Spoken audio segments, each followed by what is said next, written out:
বাংলাদেশে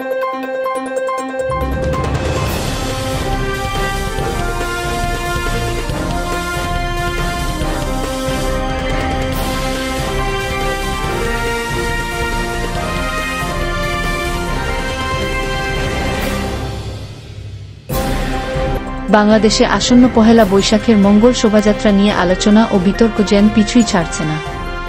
শোভাযাত্রার নাম পরিবর্তন ও আবু সাঈদের প্রতিকৃতি ঘিরে তর্কবিতর্ক শেষ হতে না হতেই নতুন করে আলোচনায় এখন চারুকলার শিক্ষক-শিক্ষার্থীদের বিপরীতমুখী অবস্থান।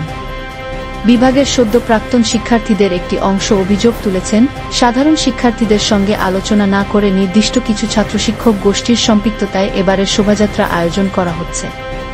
এবারের বৈশাখ রাজনৈতিক উদ্দেশ্যপ্রণোদিত বৈশাখ, এক বিবৃতিতে এই অভিযোগ করেছেন ওই শিক্ষার্থীরা। এ অবস্থায় মঙ্গল শোভাযাত্রার আয়োজনের সঙ্গে থাকবেন না বলে জানিয়েছেন তারা।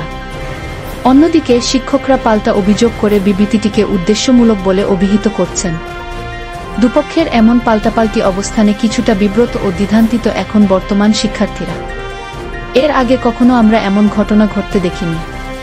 দলমত নির্বিশেষে বছরের পর বছর ধরে বর্তমান সাবেক সব শিক্ষার্থী এতদিন একসঙ্গে এই আয়োজনে কাজ করে এসেছে, বিবিসি বাংলাকে বলছিলেন ঢাকা বিশ্ববিদ্যালয় চারুকলার চতুর্থ বর্ষের শিক্ষার্থী সৌভিক শান্তু। শোভাযাত্রার বাকি আছে আর মাত্র 2 সপ্তাহ।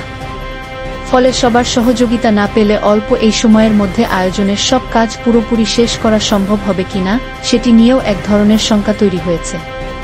এ অবস্থায় বিবৃতি প্রদানকারীদের সঙ্গে আলোচনাও বসেছে বিশ্ববিদ্যালয় কর্তৃপক্ষ।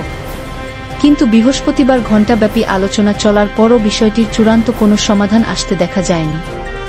বিতর্কের শুরু যেভাবে, মঙ্গল শোভাযাত্রা নিয়ে আগেও বিভিন্ন সময় বিতর্ক হতে দেখা গেছে। ধর্মভিত্তিক একাধিক গোষ্ঠী ও দলের সদস্যদের এই আয়োজনের বিরোধিতা করতেও দেখা গেছে।